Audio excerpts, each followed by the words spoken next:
susciter le désir chez une femme? C'est ce que l'on va voir dans la vidéo à venir.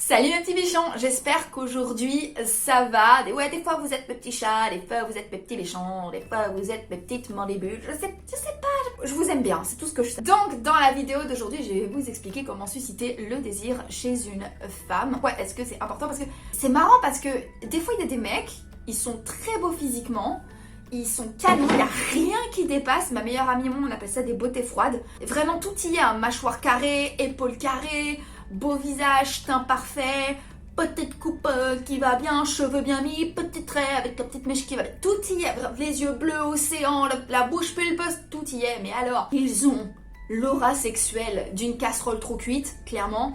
Et d'un côté, il y a les mecs. Physiquement, ils sont pas les plus beaux, c'est pas les top modèles, mais alors, ils ont l'art et la manière de vous dessaper du regard et de faire glisser malencontreusement vos sous-vêtements inopinément comme ça, mais magique. Et du coup, ces hommes ont cette capacité comme ça à susciter le désir chez les femmes. C'est ce que l'on va voir aujourd'hui, c'est ce que l'on va regarder aujourd'hui, c'est ce que je vais vous expliquer aujourd'hui. Comment est-ce que vous pouvez être de cette catégorie-là? Comment est-ce que vous pouvez susciter le désir chez une femme? Mais avant de rentrer dans le vif du sujet, pour ceux qui ne me connaissent pas, je suis Lula Morales.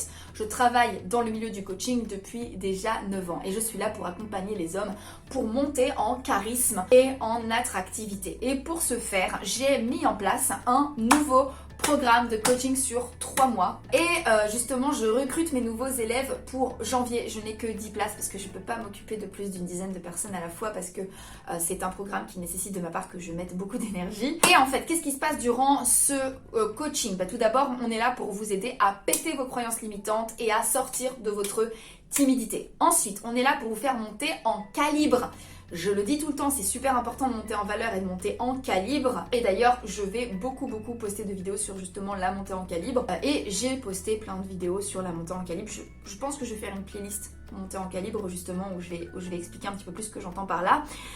Ensuite, on est là pour vous aider à établir des stratégies de séduction. Ça veut dire vraiment trouver des stratégies pour rencontrer un maximum de personnes et être dans l'abondance féminine. Cette abondance-là qui fait que vous allez être justement un petit peu plus confiant dans justement votre séduction, et comme vous allez dispenser justement votre intérêt dans plusieurs femmes, vous allez être moins needy.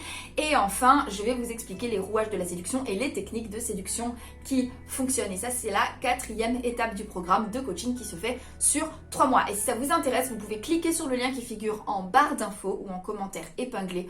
Vous cliquez, vous prenez directement rendez-vous avec moi. On fait un point, on voit ce qu'il y a à faire et si je suis la personne avec qui vous voulez bosser. Ceci dit, on va pouvoir entrer dans le vif du sujet. Alors, comment susciter le désir chez une femme? Alors, d'un côté, il va y avoir ce que vous allez être et de l'autre, ce que vous allez faire. Ce sont deux choses différentes, mais ce sont les leviers à activer si vous avez envie d'attirer le désir chez une femme. Donc, on va commencer sur ce que vous devez être et ensuite ce que vous devez faire. Alors, ce que vous devez être, pour commencer, vous devez être un individu propre sur vous et vous devez transpirer la bonne santé. Alors là, les gars, c'est super important. Il faut que vous soyez bien dans votre peau. Et alors, qu'est-ce que c'est de bien dans votre peau? Être plutôt bien dans votre corps, être connecté à votre enveloppe charnelle et prendre soin de votre enveloppe charnelle. Je parle pas exclusivement d'aller à la gym et de faire du sport, mais je parle en général d'avoir à la fois une hygiène de vie qui soit propre, qui soit plutôt saine, parce que ce genre de choses se voit et croyez-moi, une femme voit la différence entre un mec qui mange relativement sain et fait du sport régulièrement ou un mec qui a une hygiène de vie désastreuse, et je peux vous assurer que ça se sent à travers votre enveloppe corporelle, à travers la qualité de votre peau, la qualité de vos dents, la qualité de vos yeux, la qualité de vos cheveux. Ce sont des choses qui vont se voir. Ça va se voir à travers en fait votre corps et la manière dont il est géré. Ensuite, très important, il va falloir faire attention également à un corps qui est libéré en fait justement de douleur. Autre chose que vous devez être, c'est en paix avec votre sexualité. Il est super super important que vous soyez bien dans votre sexualité, que vous voyez la sexualité comme quelque chose de bon, comme quelque chose de positif. Il est aussi super important que vous ne soyez pas, que vous ne vous sentiez pas dans un état de misère sexuelle.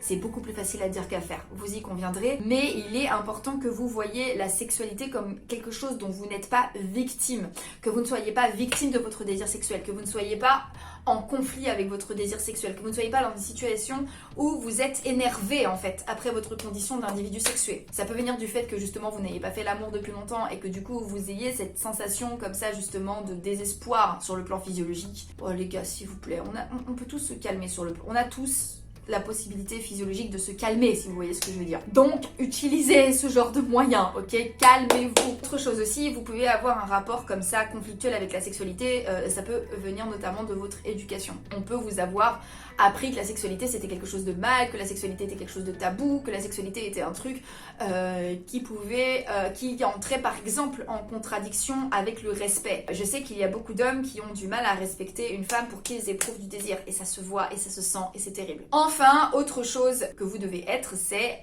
être en paix avec votre condition d'homme, d'accord? Il faut que vous soyez en paix avec votre genre, avec votre condition d'homme. Et si vous avez le désir d'embrasser en fait votre sexualité, il faut que vous embrassiez votre genre en fait. Il faut que vous soyez ok avec le fait d'être un homme. Alors ça c'était pour ce que vous devez être. Maintenant ce que vous devez faire. Sélectionnez le ou les leviers qui va ou vont vous aider à susciter le désir chez une femme. Nous avons divers stimuli qui peuvent nous rendre réceptives à un homme et qui peuvent nous susciter le désir chez nous, auprès d'un homme, mais nous n'avons pas tous exactement les mêmes sens qui nous rendent les plus sensibles. À titre personnel, je me considérais un peu comme une sapio, on dirait. Je suis très réceptive aux mots, je suis très réceptive à ce qu'on va me dire et je suis très réceptive, je suis beaucoup dans ma tête et donc je suis très réceptive à ce que l'on va me dire ou à me faire créer l'anticipation en fait. Il y a des femmes qui vont être plus visuelles, il y a des femmes qui vont plutôt être sur le plan des phéromones, il y a des femmes qui vont plutôt être kinesthésiques, qui vont aimer être touchées, il y a des femmes qui vont plutôt être auditives, qui vont aimer ce qu'elles vont entendre, votre voix, il y a des femmes qui vont être plutôt réceptives à votre odeur. Et en fait, ce qu'il va falloir, c'est observer les femmes avec qui vous flirtez et comprendre quels sont les sens qui fonctionnent le plus. Et là, vous allez pouvoir développer votre séduction et la déployer de manière très efficace parce que vous allez savoir exactement sur quoi jouer. Ensuite, autre chose qu'il va falloir que vous fassiez si vous avez envie de susciter le désir chez une femme, c'est susciter chez elle l'anticipation. Il va falloir qu'elle anticipe le sexe avec vous, il va falloir qu'elle se projette avec vous au lit et qu'elle ait la perspective de dire que ça va être vraiment super. Et pour ça, il va falloir que vous créez chez vous une tension sexuelle en utilisant justement, comme je vous le disais, les divers sens qui vont être les plus efficaces pour elle. Voilà, et donc là vous allez savoir quel levier utiliser. Est-ce que ça va être un rapprochement kinesthésique à travers ce qu'on appelle le kino-escalation? Est-ce que ça va être le sexto ou les messages un peu coquins? Est-ce que ça va être le son de votre voix? Est-ce que ça va être justement vous rapprocher d'elle et la faire sentir votre odeur régulièrement? Est-ce que ça va être lui donner l'opportunité de vous voir souvent si elle est plutôt visuelle? Et là, il va falloir que vous créez l'anticipation, il va falloir qu'elle ait l'opportunité d'entrevoir en fait le sexe avec vous. Et vous allez pouvoir mettre en place aussi une tension sexuelle à travers plusieurs étapes justement que je décris en général en coaching. Si vous voulez aller plus loin, coaching. Il me semble que j'ai tout dit pour aujourd'hui. Je vous embrasse, prenez grand soin de vous. Et comme d'habitude, n'oubliez jamais que si une petite quiche comme moi y arrive, tout le monde peut y arriver. Donc maintenant, c'est à vous de jouer.